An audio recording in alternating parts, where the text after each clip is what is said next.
இயேசு கிறிஸ்துவின் நாமத்தினாலே மீண்டும் சத்திய நேர நிகழ்ச்சிக்கு வந்திருக்கிற உங்கள் எல்லாரையும் வாழ்த்தி வரவேற்கிறோம். நாம் ரோமர் நிருபத்தை படிப்படியாக படித்து கொண்டே இருக்கிறோம். 15ஆம் அதிகாரத்திற்கு நாம் வந்திருக்கிறோம். முதல் 14 அதிகாரங்களை நாம் கிரமமாக பார்த்து வருகிறோம். 12 அதிகாரங்களிலே அவர் கிறிஸ்து நமக்காக என்ன செய்திருக்கிறார், கிறிஸ்து நமக்காக என்ன செய்திருக்கிறார் என்பதை தெளிவாக விளக்கிவிட்டு 13ஆம் அதிகாரத்தில் இருந்து நம்முடைய பொறுப்பையும் சிலாக்கியத்தையும் அவர் விளக்குகிறார். மைண்ட் ரினுவலான ஒரு மனிதன், மனம் மறுரூபமடைந்த மனிதன் அரசாங்க விதிகளுக்கு கீழ்ப்படிய வேண்டும் என்று எழுதிவிட்டு 14ஆம் அதிகாரத்திலே பிறனுடைய பக்தி விருத்திக்கு ஏதுவானதை நாடக்கடவோம் என்று சொல்லி அவர் முடிக்கிறார். 15ஆம் அதிகாரத்துக்கு வரும்போது அவர் இந்த காஸ்பல் மைண்ட் ரினுவல், ரோமர் நிருபத்தின் தலைப்பே அப்படி தான் வைத்திருக்கிறோம். சுவிசேஷத்தினாலே மனம் மறுரூபக்கூடிய காரியங்கள். நீங்கள் பார்த்தீங்கன்னா இந்த 15ஆம் அதிகாரத்துக்கு வரும்போது 29வது வசனத்திலே ஒரு காரியத்தை அவர் விளக்குகிறார். நான் உங்களிடத்தில் வரும்போது கிறிஸ்துவனுடைய சுவிசேஷத்தின் சம்பூர்ணமான ஆசீர்வாதத்தோடு வருவேன் என்று அறிந்திருக்கிறேன். I shall come in the fullness of the blessings of the gospel of Christ. சம்பூர்ண ஆசீர்வாதம், கிறிஸ்துவின் சுவிசேஷத்தினுடைய சம்பூர்ண ஆசீர்வாதத்தை இந்த அதிகாரத்திலே அவர் விளக்குறார். அது என்ன சம்பூர்ண ஆசீர்வாதம்? நீங்கள் பார்த்தீங்கன்னா முதல் 3 வசனத்தை நாம் பார்க்கும்போது 1ஆம் வசனத்தில் போட்டிருக்கு, அன்றியும் பலமுள்ளவர்களாகி நாம் நமக்கே பிரியமாய் நடாமல் பலவீனருடைய பலவீனங்களை தாங்க வேண்டும். நம்மில் ஒவ்வொருவனும் பிறனுடைய பக்தி விருத்திக்கு ஏதுவான நன்மை உண்டாகும்படி அவனுக்கு பிரியமாக நடக்க கடவான். கிறிஸ்துவும் தமக்கே பிரியமாய் நடவாமல் உம்மை நிந்திக்கிறவருடைய நிந்தைகள் என் மேல் விழுந்தது என்று எழுதியிருக்கிறபடி நடந்தார். ஸோ கிறிஸ்து பிறருடைய நன்மைக்காக வாழ்ந்தார். நாமளும் அப்படி வாழணும் அப்படின்னு அவர் எழுதுகிறார். 4ஆம் வசனத்தை பார்க்கும்போது தேவ வசனத்தினாலே உண்டாகும் பொறுமையினாலும் ஆறுதலினாலும் நாம் நம்பிக்கை உள்ளவர்களாகும்படி முன்பு எழுதியிருக்கிறவர்கள் எல்லாம் நமக்கு போதனையாக எழுதியிருக்கிறது. ஸோ திருவசனங்களை படிப்பது ஒரு சம்பூர்ண ஆசீர்வாதம். அது என்னென்னா, நமக்கு ஒரு பொறுமையும் ஆறுதலையும் தருகிறது. தேவன் கிரியை செய்கிறார், அவர் ஜீவனுள்ள தேவன் என்பதை ப்ரூவ் பண்ணுவதற்காகத்தான் முன்பு எழுதியிருக்கிறவைகள் எல்லாம் போதனைகளாக எழுதப்பட்டிருக்கிறது. ஒருவேளை நீங்கள் ராஜாக்கள் புக்கு படிக்கும்போது, 4ஆம் புக்கு படிக்கும்போது, சாமுவேல் புக்கு படிக்கும்போது என்ன எப்படிலாம் இருக்குன்னு நீங்கள் யோசிக்கலாம். ஒன்று தெரிஞ்சுக்கிடணும். நீங்கள் உபாகமத்தின் 17ஆம் அதிகாரத்திலே ஆண்டவர் ராஜா எப்படி வருவார்னு 400 வருஷத்துக்கு முன்னாடியே சொல்லியிருந்தார் மோசேட்ட. ஆனால் ஒரு மனிதனை தேவனே ஆளுகை செய்யாதபடி, ஒரு தேசத்தை தேவன் ஆளுகை செய்யாதபடி ஒரு மனிதன் ஆளுகை செய்யும்போது என்ன நடக்கிறது, என்ன நடக்கும் என்பதை நமக்கு போதனையாக அந்த 4-5 புக்லேயே அவர் எழுதி வச்சிருக்கிறார். மிக முக்கியமானது. ஸோ வேதத்தின் எந்த ஒரு காரியமும் சுய தோற்றமான பொருள் கிடையாது. அது ஆண்டவருடைய வார்த்தை மாத்திரமல்ல, அது நமக்கு போதனை. அது மாத்திரமல்ல, அது நமக்கு ஒரு ஆறுதல். அதை படிக்கும் போதெல்லாம் ஒரு ஆறுதல். ஏசாயா 40, 41, 42 இதெல்லாம் நீங்கள் படிக்க உங்களுக்கு ஒரு ஆறுதல். எந்த ஒரு நாவையும் நீ குற்றப்படுத்துவாய், அதை படிக்கும்போது உங்களுக்கு ஒரு ஆறுதல். பயப்படாதே, நான் உன்னோடு இருக்கிற அந்த வார்த்தையை வாசிக்கும் போதே நமக்கு ஒரு ஆறுதல். எதுவுமே நமக்கு ஒரு ஆறுதலாக போதனையாக எழுதப்பட்டிருக்கிறது. ஸோ இதெல்லாம் நமக்கு ஒரு சம்பூர்ண ஆசீர்வாதமாக மாறுகிறது. இன்னும் நீங்கள் பார்த்தீங்கன்னா 7ஆம் வசனத்தில், ஆதலால் தேவனுக்கு மகிமை உண்டாக கிறிஸ்து நம்ம ஏற்றுக்கொண்டது போல நீங்களும் ஒருவரை ஏற்றுக்கொள்ள. எல்லா இடத்துலையும் அவர் இதை காயின் பண்ணுறதை பார்க்கலாம். கிறிஸ்து நடந்தார், கிறிஸ்து ஏற்றுக்கொண்டார், கிறிஸ்து மரித்தார் அவனுக்காக. எல்லாமே அதில் ஏன் அப்படின்னா, அந்த சென்ட்ராலிட்டி, சுவிசேஷத்தின் அந்த மையமே கிறிஸ்து தான். அவர் என்னை இவ்வளோ தூரம் நேசிக்கிறார். அதான் அந்த கிருபையின் வெளிப்பாடுங்கிறதே அதான். தேவன் என்னை இவ்வளவாய் நேசிக்கிறார், என்னை இவ்வளவாய் இதை நம்ம திரும்ப திரும்ப திரும்ப திரும்ப மைண்டில் கொண்டு வரும்போது நம்முடைய வாழ்க்கையில் ஒரு பெரிய மாற்றம் வந்து விடுகிறது. அங்கே பார்க்குறோம், நீங்களும் ஒருவரை ஏற்றுக்கொள்ளுங்கள். இது நம்ம மைண்டில் வந்தால் தான் பிறரை ஏற்றுக்கொள்ள முடியும். இன்னும் நீங்கள் பார்த்தீங்க அப்படின்னா 13ஆம் வசனத்தில் பரிசுத்தாவின் பலத்தினாலே உங்களுக்கு நம்பிக்கை பெருகும்படி நம்பிக்கையின் தேவன் விசுவாசத்தினாலே உண்டாகும் எல்லாவித சந்தோஷத்தினாலும் சமாதானத்தினாலும் உங்களை நிரப்புவாராக. ஸோ விசுவாசத்தினாலே உண்டாகும் சந்தோஷம், சமாதானம், அது எல்லாம் எப்படி யார் மூலம் நமக்கு கிடைக்குன்னா ஆவியானவருடைய அந்த பலத்தினாலே கிடைக்கும். இதெல்லாம் அந்த சுவிசேஷத்தின் சம்பூர்ண ஆசீர்வாதம். அதாவது பிறருக்காக கிறிஸ்துவை போல நடத்தல், வசனங்களை நம்முடைய ஆறுதலுக்காகவும் பிறருடைய ஆசீர்வாதத்துக்காக நம்ம பயன்படுத்துறது, கிறிஸ்து ஏற்றுக்கொண்டது போல ஏற்றுக்கொள்ளுதல், பரிசுத்தாவின் பலம், இதெல்லாம் அந்த சுவிசேஷத்தின் ஒரு சம்பூர்ண ஆசீர்வாதம். உச்சக்கட்ட ஆசீர்வாதத்தை 18ஆம் வசனத்தில் பார்க்குறோம். நீங்கள் பார்த்தீங்கன்னா 18ஆம் வசனத்தில் புறஜாதியாரை வார்த்தையினாலும் செய்கையினாலும் கீழ்ப்படிய பண்ணும்படிக்கு அற்புத அடையாளங்களின் பலத்தினாலும் தேவ ஆவியின் பலத்தினாலும் கிறிஸ்துவானவர் என்னை கொண்டு நடப்பித்தவைகளை சொல்வதே அல்லாமல் வேறொன்றையும் சொல்ல நான் துணிவதில்லை. தெளிவாக இருக்கு. அற்புதங்கள், அடையாளங்கள், அந்த இடத்துல நீங்கள் பார்த்தீங்கன்னா தேவ ஆவியின் பலத்தினாலும். ஸோ சுவிசேஷம் ஏதோ ஒரு வார்த்தை மாத்திரமல்ல.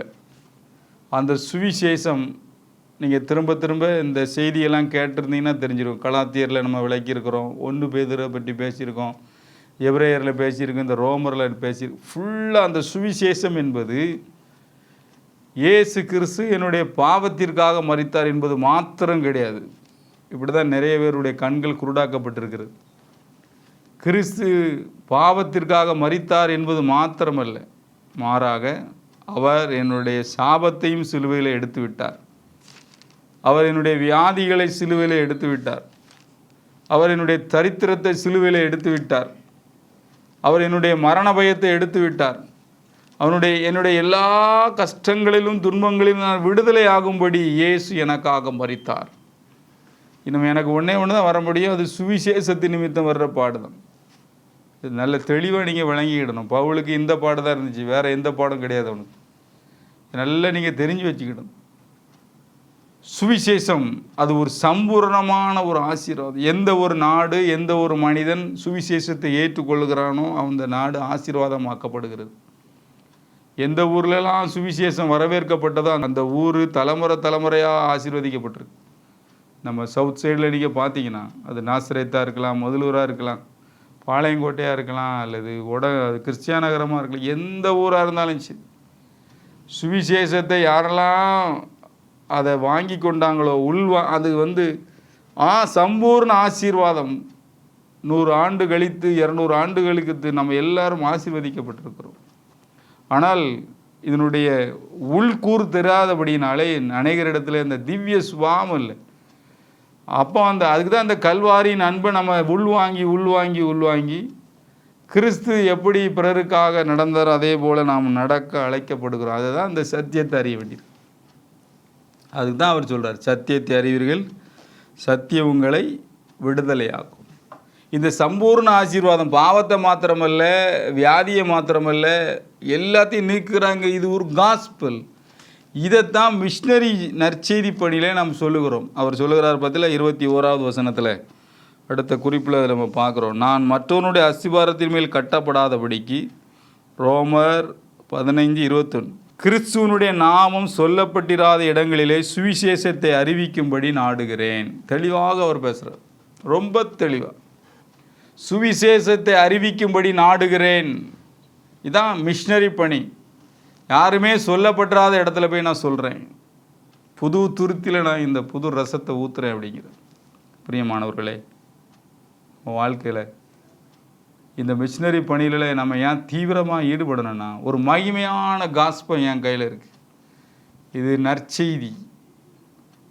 இயேசு எனக்காக என்ன செய்திருக்கிறார். என்னால் இந்த அன்பை அடக்கிட்டு சும்மா இருக்க முடியாது. அதனால தான் மிஷினரி பணியிலே நாம் வீறு கொண்டு எழுகிறோம். மிஷினரி பணியில் ஈடுபடும்போது நம்மளை நாம் உருவாக்குகிறோம். நம்முடைய பணங்களை அள்ளி வீசுகிறோம், பிள்ளைகளை கொடுக்கிறோம்.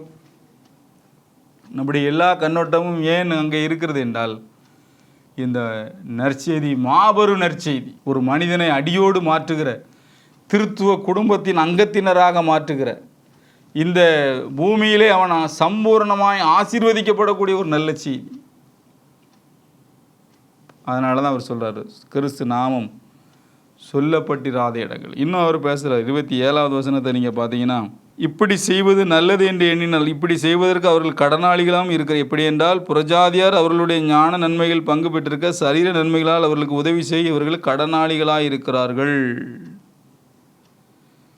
எங்கெல்லாம் ஞான நன்மை விதைச்சாங்களோ அங்கெல்லாம் சரீர நன்மை பெறுவது கடனாளி. இதை சொல்லிட்டு தான் அவர் என்ன செய்கிறாரு, 29ல் கிறிஸ்துவினுடைய சுவிசேஷத்தின் சம்பூரண ஆசீர்வாதம் அப்படிங்கிறார். நம்ம கண்ணு திறக்கப்படணும் இயேசுவின் நாமத்தினால். ஸோ வார்த்தை மாத்திரமல்ல, அடையாளம் அற்புதம் மாத்திரமல்ல, பிறருக்கு அள்ளி கொடுப்பது அது ஒரு ஆசீர்வாதம்.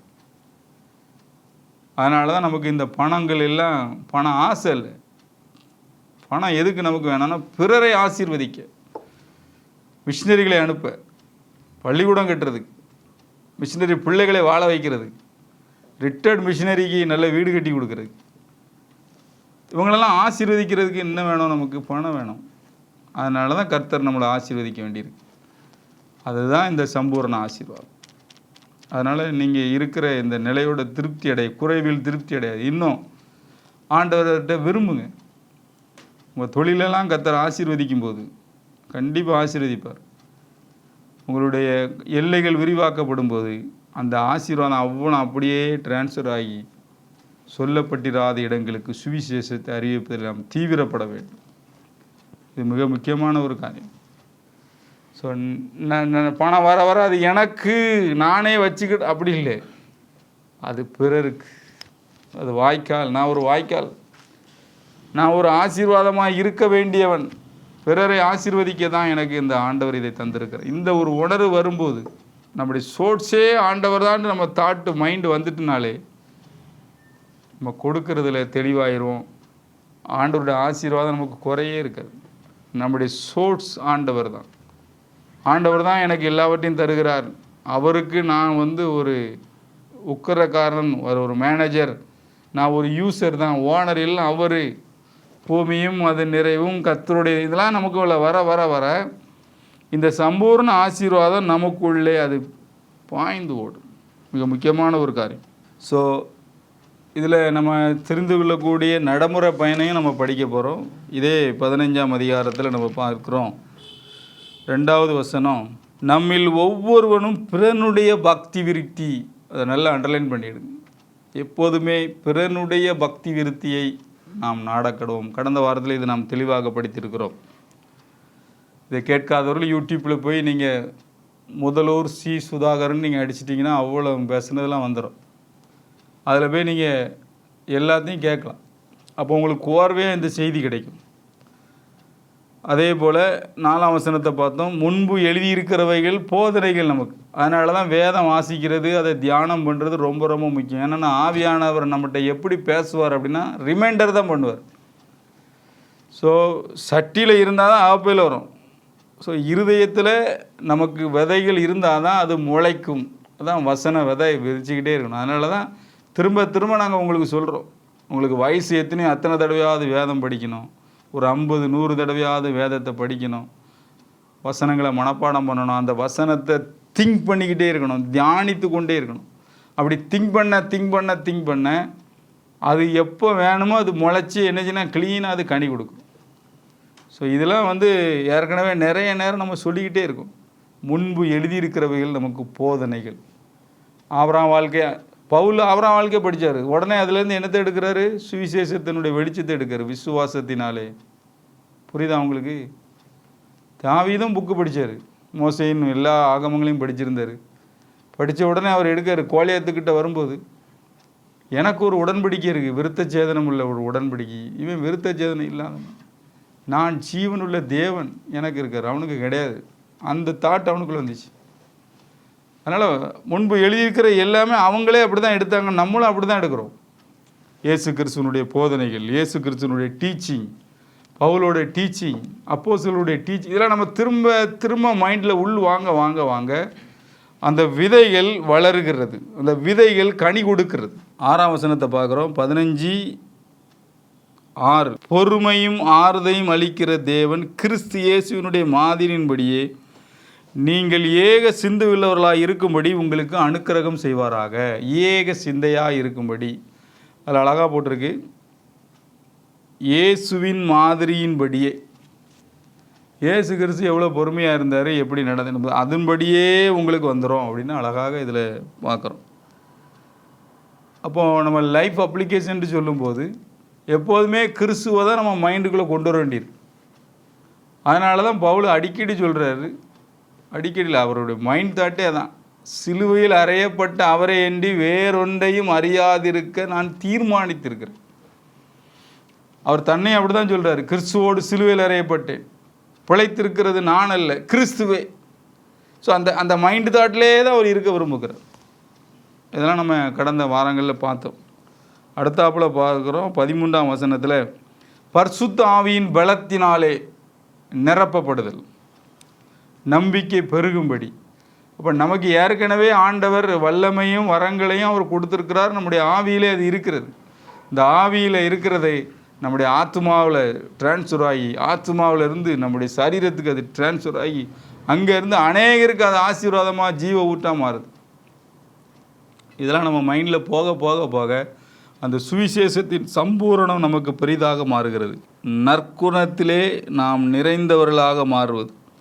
நீங்கள் பார்த்தீங்கன்னா 14ஆம் வசனத்தில் இருக்குது, நீங்கள் நற்குணத்தினால் நிறைந்தவர்களும் சகல அறிவினால் நிரப்பப்பட்டவர்களும் ஒருவருக்கொருவர் புத்தி சொல்ல வல்லவர்களுமாக இருக்கிறீர்கள் என்று நானும் உங்களை குறித்து நிச்சயித்திருக்கிறேன். அது மாத்திரமல்ல, அங்கே பார்க்கிறோம் 16ஆம் வசனத்தில், தேவன் எனக்கு அளித்த கிருபையினாலே உங்களுக்கு ஞாபகப்படுத்தும்படி இவைகளை நான் அதிக தைரியமாக எழுதினேன். ஸோ இதான் இந்த புஸ்தகத்தினுடைய மெயின் காரியம். Reminder gospel mind renewal reminder தான் அவர் எழுதிட்டே இருக்கார், ஞாபகப்படுத்துகிறார் எப்படிலாம் இருக்கணும் அப்படின்ட்டு. அது மாத்திரமல்ல, அங்கே பார்க்கிறோம் 29 அவர் சொல்லும்போது, நான் உங்களிடத்தில் வரும்போது கிறிஸ்துவனுடைய சுவிசேஷத்தின் சம்பூர்ணமான ஆசீர்வாதத்தோடு வருவேன் அப்படி சொல்லி தான் அதை முடிக்கிறத பார்க்குறோம். 32ஆம் வசனத்தில் ஒரு காரியத்தை அவர் சொல்கிறார், நீங்கள் தேவனை நோக்கி செய்யும் ஜெபங்களில் நான் போராடுவது போல நீங்களும் என்னோடு கூட போராட வேண்டும் என்று நம்முடைய கர்த்தராகிய இயேசு கிறிஸ்து நிமித்தமும் ஆவியானவருடைய அன்பின் நிமித்தமும் உங்களை வேண்டிக் கொள்ளுகிறேன். சமாதானத்தின் தேவன் உங்கள் அனைவரோடு இருப்பாராக. ஆமேன். இந்த அதிகாரத்தில் அவர் தெளிவாக இந்த காரியங்களை சொல்கிறார். 2 காரியங்களை இதில் பார்க்குறோம். ஒன்று ஜோமனை சொல்கிறாரு, இன்னொன்று ஆண்டவர் உங்களோடு இருப்பார் என்று அதை சொல்லி முடிக்கிறத பார்க்குறோம். ஸோ 1ஆம் அதிகாரத்திலேருந்து 14ஆம் அதிகாரம் 15ஆம் அதிகாரம் வரை ஒவ்வொன்றா சொல்லிவிட்டு கடைசியில் எனக்காகவும் ஜெபம் பண்ணிடுங்க அப்படிங்கிறது ஒரு முக்கியமான ஒரு காரியம். நாமும் மிஷினரிகளுக்காக பிறருக்காக ஜெபிக்க அழைக்கப்பட்டிருக்கிறோம். இப்போ நான் இந்த வசனங்களில் உங்களுக்கு மிக முக்கியமான இன்னொரு காரியத்தை நான் சொல்கிறேன். என்ன அப்படின்னா, 27ஆம் வசனத்தில் இருக்குது, ஞான நன்மை சரீர நன்மைன்னு போட்டு. அப்போ நம்ம இந்த வசனங்களை கேட்குறோம், ஞான நன்மை நம்ம விதைக்கிறோம். அப்போது நம்மளுடைய ரெஸ்பான்சிபிலிட்டி என்ன வேண்டியிருக்கு அப்படின்னா, இதுக்கு நாம் நன்றி உள்ளவர்களாக நாம் என்ன செய்யணும், சரீர நன்மைக்கு அடுத்த காரியங்களை செய்ய வேண்டும். இந்த உதவி செய்கிறது, இப்படிப்பட்ட நல்ல செய்திகளை கேட்கும்போது அதற்கு வாய்ப்புகளாக இருக்கிறவங்கள பார்த்து பேசுகிறது, என்கரேஜ் பண்ணுறது, உற்சாகப்படுத்துறது, இதெல்லாம் ஒரு நல்ல காரியம்.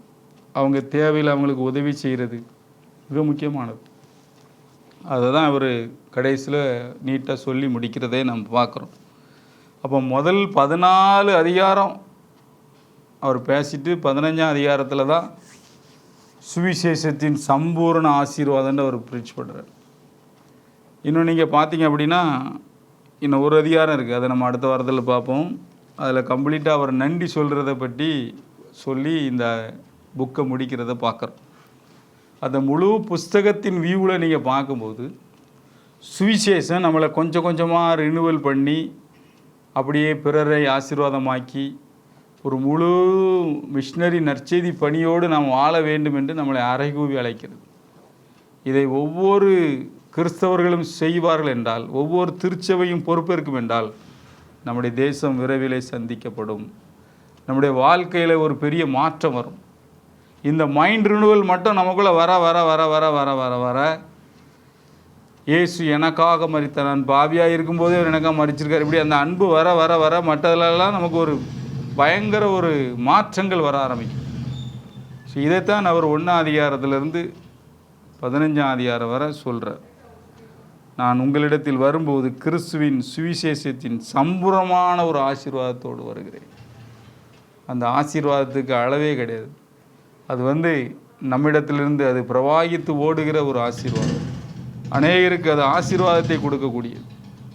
இந்த கிருபைகளை ஆண்டவர் நமக்கு வைத்திருக்கு. இதைத்தான் யோவான் 7:37 ஆண்டவர் சொல்லும்போது சொல்லுகிறார்.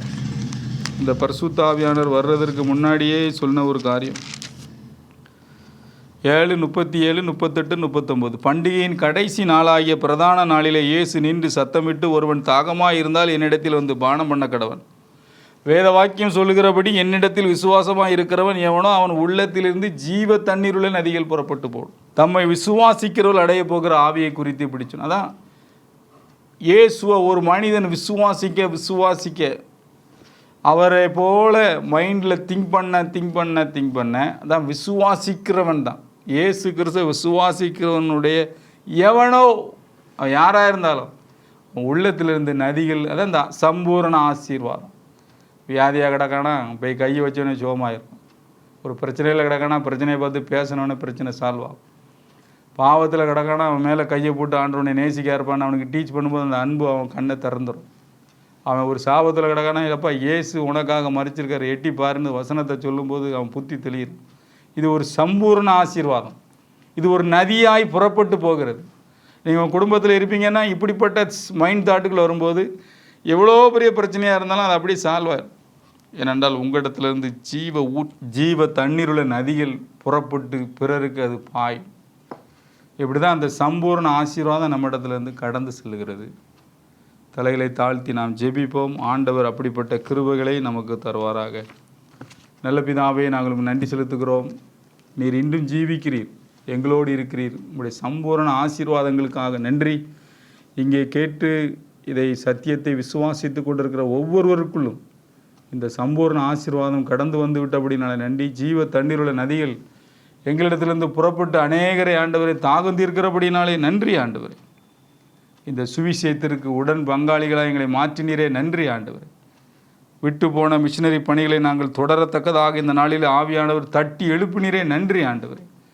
ஆண்டவரே, மிஷினரி பணிக்காக ஜெபிக்க, மிஷினரி பணிக்காக கொடுக்க, மிஷினரி பணிகளுக்கு எங்கள் பிள்ளைகளையும் எங்களுடைய எல்லா விதமான காரியங்களையும் கொடுக்க ஆண்டவரே எங்களை உந்தி தள்ளுகிற உங்களுடைய சுவிசேஷத்தின் வெளிச்சத்திற்காக, கிறிஸ்துவின் அன்பு எங்களை நெருக்கி ஏவுகிறதற்காக ஸ்தோத்திரம் ஆண்டவரே. இயேசு கிறிஸ்துவின் நாமத்தினாலே எல்லாரையும் ஆசீர்வதிக்கிறோம். கிருபை எங்களை தாங்குகிறபடினாலே நன்றி. இயேசு கிறிஸ்து மூலம் வேண்டுகிறோம் நல்ல பிதாவே, ஆமென்.